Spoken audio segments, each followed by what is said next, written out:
बहुत बहुत धन्यवाद माननीय अध्यक्ष जी कि आपने मुझे सदन में पहली बार बोलने का मौका दिया और वो भी इस अहम फाइनेंस बिल पे, वित्त विधेयक पे 2024। बहुत अहम मुद्दा है। मैं देवा महादेवा की पावन धरती से, बाराबंकी से आता हूं। मैं अपने लोकसभा क्षेत्र के जितने हमारे वोटर्स हैं, लोग हैं, उनका बहुत बहुत धन्यवाद देना चाहता हूं कि आपके बीच में, पूरे देश के बीच में अपनी बात रखने का मौका उन्होंने मुझे दिया है। उत्तर प्रदेश को हम लोग राम जन्मभूमि के नाम से बुलाया करते हैं, लेकिन हम अक्सर ये भूल जाते हैं कि भगवान श्री कृष्ण की भी जन्मभूमि है ये। और भगवान श्री कृष्ण गाय के बीच में खेला करते थे, मक्खन खाने के बहुत शौकीन थे, लेकिन अगर आज इस युग में वो दोबारा प्रकट हो जाए तो शायद मक्खन ना खा पाए, क्योंकि 12% तक का टैक्स इस मक्खन पे आज सरकार ने लगाने का काम किया है। हमारे और भी दूध के जितने आइटम हैं उनके ऊपर 5% से 12% तक का आज टैक्स।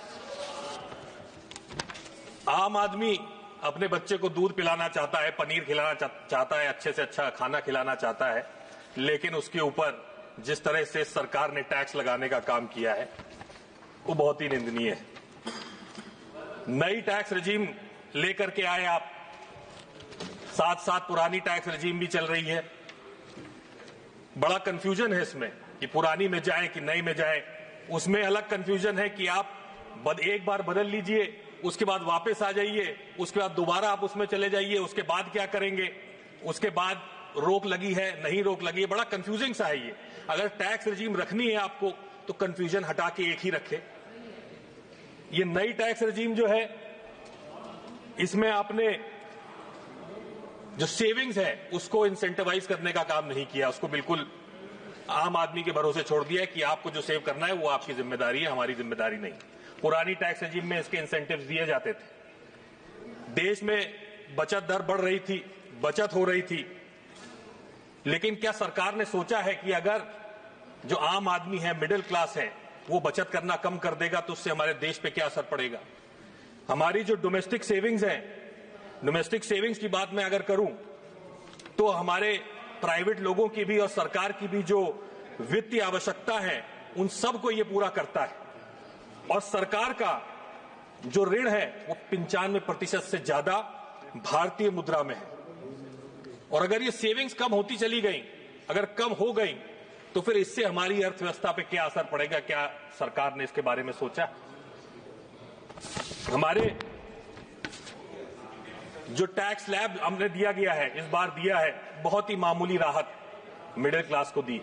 मिडिल क्लास ये सोच के बैठा था कि हमारे लिए सरकार कुछ करेगी, बड़े सालों से उसकी आस थी, लेकिन हर बार उसको झुंझुना पकड़ाने का काम सरकार ने किया है। और इस बार तो खास तौर से जो मामूली बदलाव जो उन्होंने किया है उससे ज्यादा कोई फायदा मिडिल क्लास तक, मध्यम वर्ग तक नहीं पहुंचा।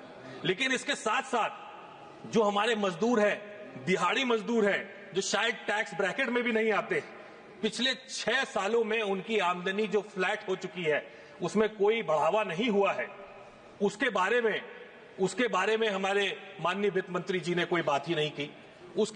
उनकी आमदनी को बढ़ाने की कोई बात नहीं हुई। तो क्या हमारे देश का मजदूर इसी तरह से मायूस होता रहेगा? हमारे देश में कई सालों से, खास तौर से 2018 या 19 से कॉर्पोरेट दुनिया में, कॉर्पोरेट सेक्टर को भारी टैक्स में छूट दी गई। 30% था, 25% हो गया, 22% हो गया कुछ सेक्टर। उनका कर्जा भी माफ किया गया। लेकिन हमारे किसानों से, हमारे मिडिल क्लास से, हमारे मजदूरों से ऐसी कौन सी गलती हो गई जो उनके बारे में आज तक सोचा ही नहीं गया। बहुत ही मामूली जो राहत देते हैं वो एक तरह से झुंझुना पकड़ाने का ही काम है। इंडेक्सेशन के बारे में कई बात हुई। हमारे जो आम आदमी है, खास तौर से किसान जो वर्ग है, वो प्रॉपर्टी लेता है, वो सोचता है कि आगे अगर कोई वित्तीय संकट हमारे ऊपर आया तो हम इसको बेच करके उससे बाहर निकलेंगे। अगर हमारे घर में बेटे बेटी की शादी हुई तो पैसा कहां से आएगा, उसके लिए वो प्रॉपर्टी रखता है। लेकिन आज इंडेक्सेशन हटा करके ये एक बहुत बड़ा प्रहार हमारे किसानों पे, हमारे मिडिल क्लास के ऊपर किया गया है। अमीर और गरीब अमीर और गरीब के बीच में जो फासला है, बहुत बड़ा एक फासला आज के समय हो गया है। जो गरीब है वो गरीब होता चला जा रहा है और जो अमीर है वो और अमीर होता चला जा रहा है। पूरे देश की जो संपत्ति है, पूरे देश का जो पैसा है, वो चंद लोगों के हाथ में दिया जा रहा है। अमीरों को, बड़े बड़े कॉरपोरेट को, बड़े बड़े उद्योगपतियों को फायदा पहुंचाने की नीतियां बन रही हैं। उनके पैसे, उनके जो टैक्स हैं, उसको बार बार कम किया जा रहा है।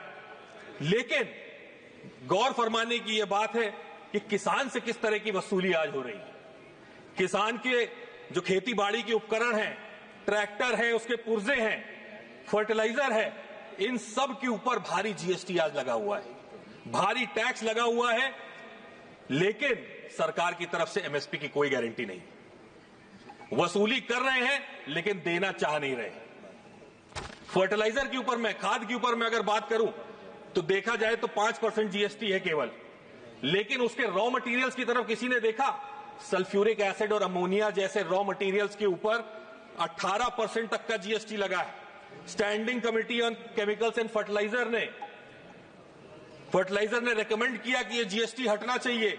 जीएसटी काउंसिल में भी प्रपोजल गया कि ये हटना चाहिए टैक्स, लेकिन सरकार की तरफ से इसके कोई कार्रवाई नहीं हुई और इस बार भी हमको, हमारे किसानों को मायूस होना पड़ा है। किसान की आय क्या ऐसे दुगनी होगी? बार बार किसान की आय दुगनी करने की बात करते हैं। अगर किसान की आय दुगनी हो भी गई तो खर्चे 4 गुने बढ़ जाएंगे माननीय अध्यक्ष जी। अब मैं किसानों की क्योंकि बात हो रही है तो हमारे बाराबंकी के बारे में बात कर लूं। बाराबंकी में एक फसल होती है मेंथा, जिसका नाम है, बहुत सारी चीजों में इस्तेमाल होती है फसल। इससे पेपरमिंट का तेल, मेंथा का तेल निकलता है। वो तेल टूथपेस्ट, चॉकलेट, टॉफी, दवाइयों में, फार्मास्यूटिकल्स में, हर जगह इस्तेमाल होता है।